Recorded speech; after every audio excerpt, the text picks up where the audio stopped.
بسم اللہ الرحمن الرحیم۔ اللہ کا یہ فضل ہے کہ ہم لوگ شعبان کی 27ویں تاریخ مکمل کر رہے ہیں اور انشاءاللہ جلد ہی رمضان کے بابرکت مہینے کا ہم لوگ استقبال کریں گے اور اس کے بابرکت اوقات کو پورے طور پر مصرف میں لائیں گے انشاءاللہ۔ رمضان المبارک کے اندر بنیادی طریقے پر دو چیزیں ہیں جو رمضان کے لیے خاص ہیں۔ ایک تو رمضان المبارک کا روزہ ہے اور دوسرے تراویح کی نماز۔ روزہ بڑی قیمتی عبادت ہے اور انسان کی نفسانیت کو توڑنے کے لیے، تکبر کو ختم کرنے کے لیے یہ بہترین چیز ہے، اور اللہ کا فضل یہ ہے کہ ہم میں سے بہت بڑی تعداد روزے رکھتی ہے اور اللہ کے لیے روزہ رکھتی ہے۔ اس بات کا ہم لوگ روزے میں اہتمام کرتے ہیں کہ کچھ کھائے پیے نہیں، لیکن ایک بات غور کیجئے، ہم لوگ روزے میں اللہ کو راضی کرنے کے لیے ایک متعین وقت کے اندر کھانا پینا چھوڑ دیتے ہیں۔ یہ کھانا پینا جائز کام ہے اور یہ چیزیں اور ان کا استعمال جائز ہے۔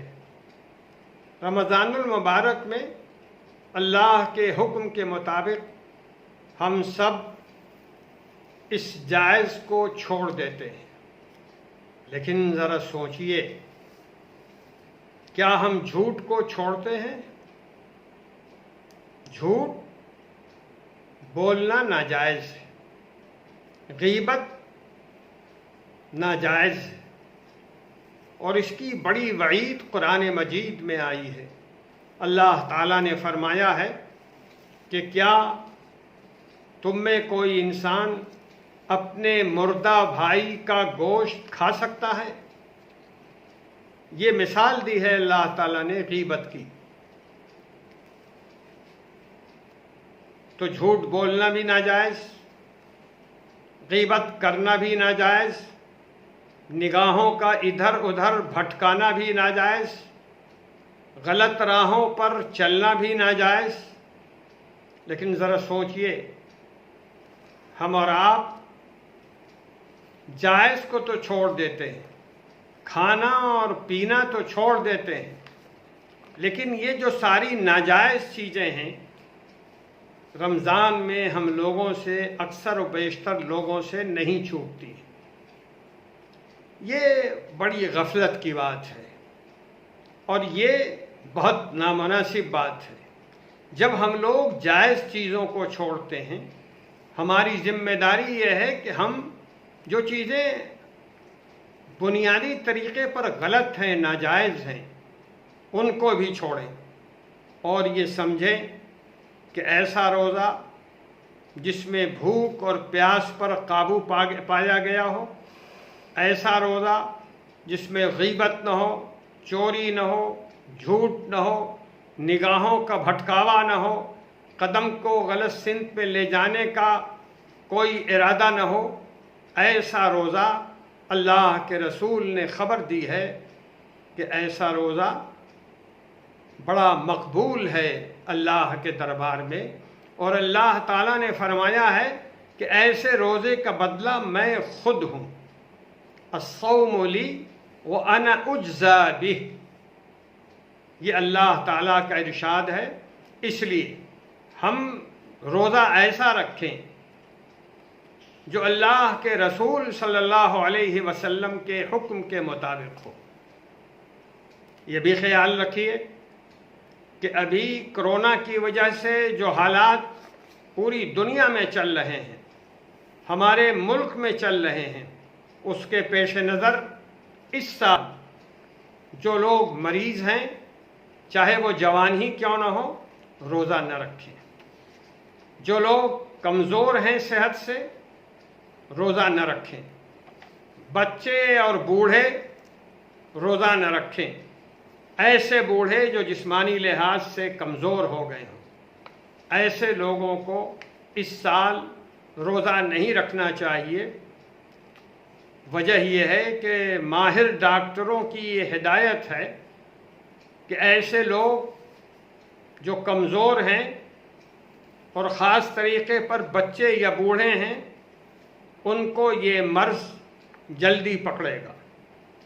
لیکن یہ بھی خیال رکھیں کہ مختلف سہاروں کے ذریعے سے روزہ کو چھوڑنا اور بلا وجہ روزہ چھوڑنا بڑی مجرمانہ حرکت ہے، بہت بڑا گناہ ہے۔ روزے کے دوران آج کل تو ویسے بھی ہم لوگوں کو کوئی کام نہیں ہے، اپنا سارا وقت عبادت میں، تلاوت میں، تراویح اور تہجد میں، استغفار اور دعا میں لگانا چاہیے، اور اس بات کی پوری کوشش کرنی چاہیے کہ یہ سارے کام گھر ہی میں ہوں۔ گھر میں عام طور پر ہم لوگ لاک ڈاؤن کی وجہ سے رہتے ہیں، باہر نہیں نکلتے۔ افطار کے لیے بھی باہر نہیں نکلنا چاہیے، اور افطار کے لیے مسجدوں میں نہیں جانا چاہیے۔ گھروں میں افطار کیجیے، لیکن یہ خیال رکھیے کہ گھروں میں لوگوں کو دعوت نہ دیں، نہ کسی کے یہاں دعوت کھانے جائیں، اور کسی کی طرف سے بھی افطار پارٹی ہو، آپ کو اس میں بہرحال شرکت نہیں کرنی ہے، اور نہ آپ کو افطار پارٹی کرنی ہے۔ اس بات کا پورا خیال رکھیے۔ تراویح بھی گھر میں ادا کیجیے، اور یہ بھی خیال رکھیے کہ اپنی مسجدوں کو ویران نہ کریں۔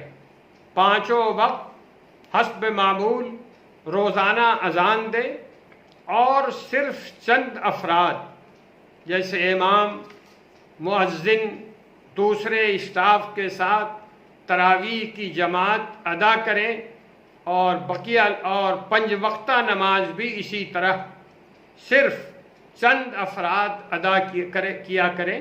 بقیہ لوگ پنج وقتہ نمازیں بھی، سنن و نوافل بھی اپنے اپنے گھروں میں ادا کیا کریں، تراویح بھی اپنے گھروں میں ادا کریں۔ اس کی سختی سے پابندی کیا کریں۔ گھر میں اگر آسانی ہو تو چند افراد کو ساتھ ملا کر تراویح کی جماعت کر لیا کریں، لیکن دوسرے گھر کے لوگوں کو جمع نہیں ہونے دیں۔ یہ غلط طریقہ ہے۔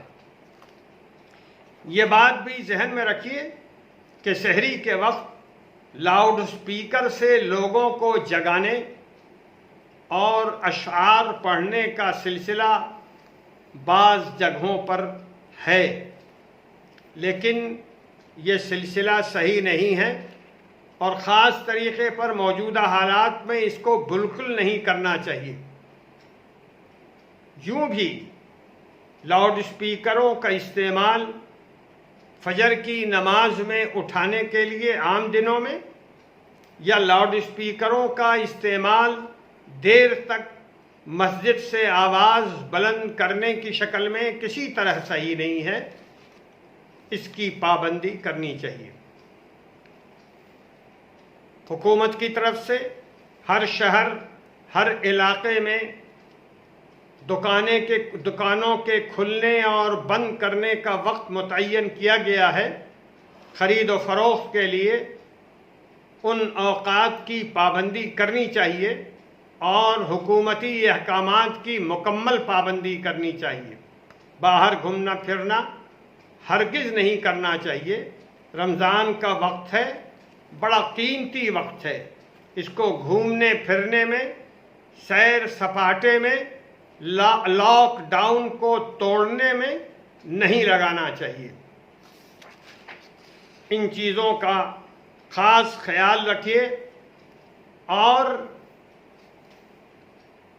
اس بات کا بھی خیال رکھیے کہ رمضان المبارک میں عام طور پر لوگ زکوٰۃ اور صدقات واجبہ نکالا کرتے ہیں، رقم بھی نکالتے ہیں اور غلہ بھی نکالتے ہیں۔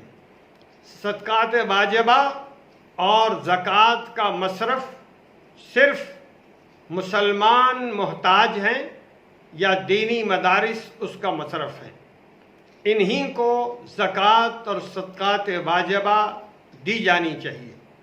غریبوں، پریشان حال لوگوں، مزدوروں، کسانوں، پڑوسیوں کی مدد ضرور کیجیے، چاہے پڑوسی آپ کا یا آس پاس کے محلوں کا رہنے والا مسلمان ہو یا غیر مسلم، ہمیں سب کی مدد کرنی چاہیے۔ یہی اللہ کے رسول صلی اللہ علیہ وسلم کی تعلیم ہے۔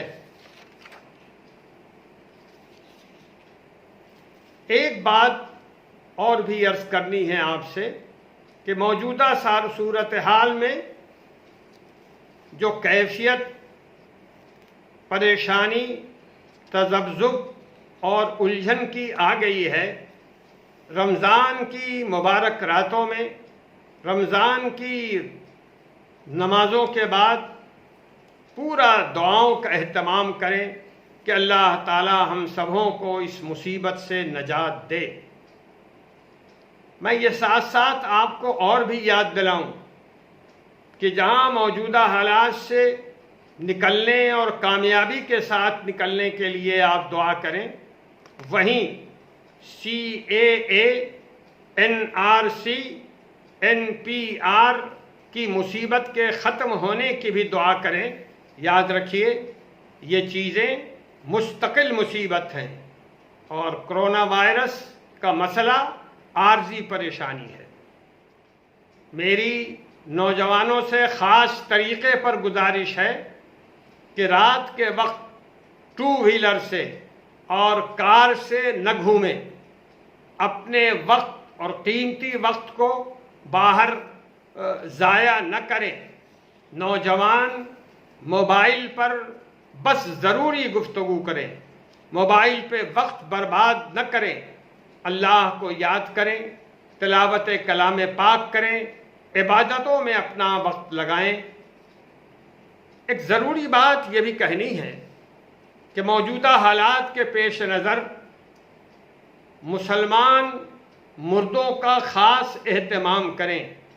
ایسے لوگ جو کرونا وائرس کا شکار ہو کر دنیا سے چلے گئے، ان کو دفن کرنے میں، قبرستان میں جگہ دینے میں مدد کریں۔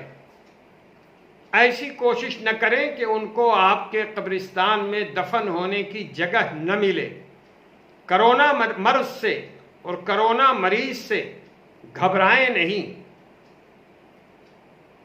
اور میں یہ عرض کروں کہ آپ موت سے نہ گھبرائیں، اللہ پر پورا یقین رکھیں۔ میری یہ بھی گزارش ہے کہ مشرب و مسلک سے بلند ہو کر اللہ کو یاد کریں اور یہ یاد رکھیں کہ مسلک و مشرب عمل کرنے کے لیے ہے، دوری اور اختلاف پیدا کرنے کے لیے نہیں ہے۔ اس لیے ہم ایک متحدہ ملت بن کر اپنے اپنے مسلک پر عمل کرتے ہوئے ایک زندہ اور تابندہ قوم بن سکتے ہیں۔